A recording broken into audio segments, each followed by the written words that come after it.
नमस्कार, आप देख रहे हैं डीप सर 6 और आज बात करेंगे सुजलोन एनर्जी का कल रिजल्ट आ रहा है।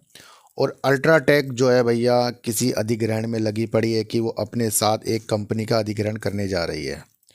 देखो सर, अधिग्रहण के मामलों में अडानी ग्रुप और अल्ट्राटेक जो देश की एक बड़ी कंपनी है अल्ट्राटेक आगे ही रही है। सीमेंट क्षेत्र के अंदर वो तेज़ी हमें देखने को बिल्कुल भी अभी नहीं मिल रही है, लेकिन कंपनियां जो हैं अपने अधिग्रहण की नीतियां बनाती जा रही है। एक न्यूज़ निकल कर आ रही है कि अल्ट्राटेक 3,381 करोड़ रुपए में हिडलबर्ग सीमेंट का अधिग्रहण करने के लिए बातचीत में आगे बढ़ रही है। हिडलबर्ग कंपनी जो है बाहर की एक कंपनी है।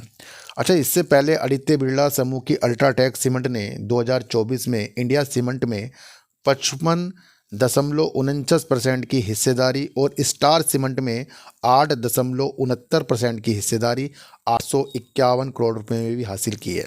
यानी कि अधिग्रहण के सिलसिले अल्ट्राटेक पहले से ही करता आ रहा है और अब 3,381 करोड़ रुपए की हिडलबर्ग की ये जो हिस्सेदारी खरीदने के लिए चर्चाओं में कंपनी आ रही है। मनी कंट्रोल द्वारा उदित सूत्रों के अनुसार आदित्य बिरला समूह की प्रमुख कंपनी और क्षमता के मामलों में भारत की सबसे बड़ी सीमेंट निर्माता कंपनी अल्ट्राटेक सीमेंट कथित तौर पर हिडलबर्ग सीमेंट के भारतीय परिचालन का अधिग्रहण करने के लिए उन्नत चर्चाओं में यानी कि ऊपर की चर्चा यानी कि बड़ी चर्चाओं में काम कर रही है।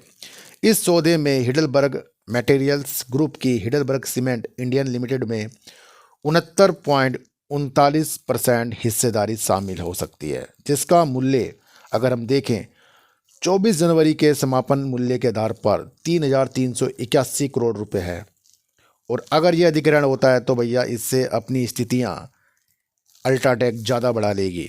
यह अधिग्रहण सीमेंट उद्योग में बढ़ती प्रतिस्पर्धा के बीच आ रहा है भैया। और प्रतिस्पर्धा इसलिए भी है कि आपको पता है कि अंबुजा सीमेंट जो है वो भी अधिग्रहण की स्थितियों के साथ आगे बढ़ रहा है। तो एक बड़ी बिग न्यूज़ है जिसे आपको समझना है कि अल्ट्राटेक 3,381 करोड़ रुपए में हिडलबर्ग सीमेंट का अधिग्रहण करने के लिए बातचीत में आगे बढ़ रही है। अब इन चीज़ों से वो अपनी मजबूती को बढ़ाती है, यानी दूसरी कंपनी को फिर प्रतिस्पर्धा में कंपटीशन की चीज़ों के साथ बढ़ती है। भैया देखो, देश के अंदर अगर बड़ा बनना पड़ेगा तो कई कंपनियों का अधिग्रहण ये कंपनियां सोच रही हैं, इनको करना पड़ेगा। अच्छा, कल आ रहा है सुजलोन एनर्जी का रिजल्ट। कल 28 जनवरी 2025 को सुजलोन एनर्जी का रिजल्ट आ रहा है। रिजल्ट को अगर आप सुजलोन एनर्जी को समझ रहे हैं कि बहुत अच्छा आ गया तो मैं इसके अंदर पता नहीं क्या क्या कर लूँगा, ये सपने सजा रहे हैं, तो ऐसा भी बिल्कुल नहीं है। क्योंकि हमारे देश के अंदर काफ़ी ऐसी कंपनियां जो अच्छा रिजल्ट दे रही हैं पर अगले दिन उनका कुछ भी अच्छा नहीं हो रहा है। उदाहरण के लिए अगर आप ईड़ा देख लें, हुडको देख लें, यस बैंक देख लें। देखो, यस बैंक के ऊपर भी काफ़ी लोगों को चीज़ें समझ में आ रही थी कि इतना बड़ा रिजल्ट इसने दिया यस बैंक ने, उसके बावजूद भी यस बैंक का शेयर मिला।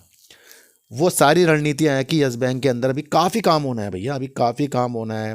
प्रमोटरों का आना है, एसबीआई की चीज़ों का काम है कि वही उसके अंदर वो रहेगा या नहीं रहेगा, उसको भी हिस्सेदारी बेचनी है। अन्य बैंक भी उसके अंदर हैं, प्रशांत कुमार जी का नेतृत्व है। बैंकों ने ये अभी यस बैंक को संभाला हुआ है।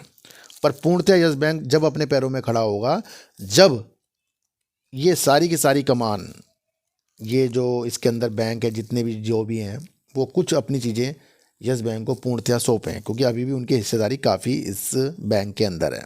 तो वो रणनीति आपको समझनी है ना। तो काफ़ी लोगों ने सोचता है भैया कि रिजल्ट अच्छा आ गया तो मैं इसे खरीद लूँ, बेच लूँ, वो कर लूँ, ये कर लूँ, मज़ा आ जाएगा। तो वो सारी धुंधली हो गई। और आपको पता है एफपीआई लगातार बाज़ार के अंदर से बिकवाली कर रहे हैं। कुछ भी माहौल बाज़ार के अंदर अच्छा नहीं है। बजट आने वाला है, बाज़ार के अंदर गिरावट चढ़ती जा रही है, शेयर बाज़ार के अंदर पोर्टफोलियो हमारे रेड होते जा रहे हैं। तो यहाँ 1-2 दिन का काम बाज़ार के अंदर बिल्कुल भी नहीं है। अच्छी नीतियों के साथ हमें आगे बढ़ना चाहिए, न्यूज बेस आपको वर्क करना चाहिए, यानी कि चीज़ों को समझना चाहिए, कंपनी का विस्तार देखना चाहिए, कंपनी क्या क्या चीज़ें आगे के लिए कर रही हैं। और जब जब आप ये समझते जाएंगे तो आपको बहुत कुछ अच्छा होता जाएगा। अब आपको सुजलोन एनर्जी की स्थिति को भी समझना है कि जो भारत के लक्ष्य 2030 के हैं, 500 गीगावाट के हैं, और सुजलोन एनर्जी के पास एक अच्छी खासी ऑर्डर बुक भी है 5 गीगावाट से ज़्यादा की, उसका भी उसको निष्पादन करना है। तो वो 1-2 दिन के अंदर नहीं होता, वो सालों के काम होते हैं। और जिस चीज़ के ऊपर सुजलोन एनर्जी वर्क कर रहा है वो फ्यूचर है हमारा, बहुत बड़ा फ्यूचर है, और उसके अंदर समय लगेगा। इसलिए जो भी रिजल्ट की स्थितियाँ से आपको भ्रमित करे कि भैया आप अपर सर्किट की नीतियों के साथ देखें या अलग अलग नीतियों के साथ देखें, हो सकता है लगा दे, अपर सर्किट ना लगाए, लेकिन हमारी स्थितियाँ कभी भी रिजल्ट के अनुसार नहीं होनी चाहिए।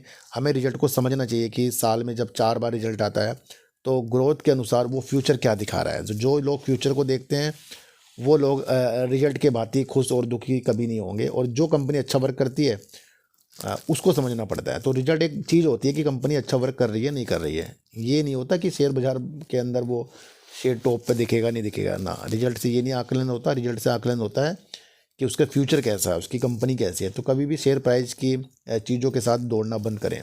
तो सुजलोन एनर्जी के अंदर थोड़ा धैर्यता आपको डालनी पड़ेगी। तो आज की वीडियो आपको कैसी लगी सर, एक बार मुझे ज़रूर बताना। तो फिर मिलेंगे आपसे नई वीडियो के साथ। जब तक के लिए नमस्कार।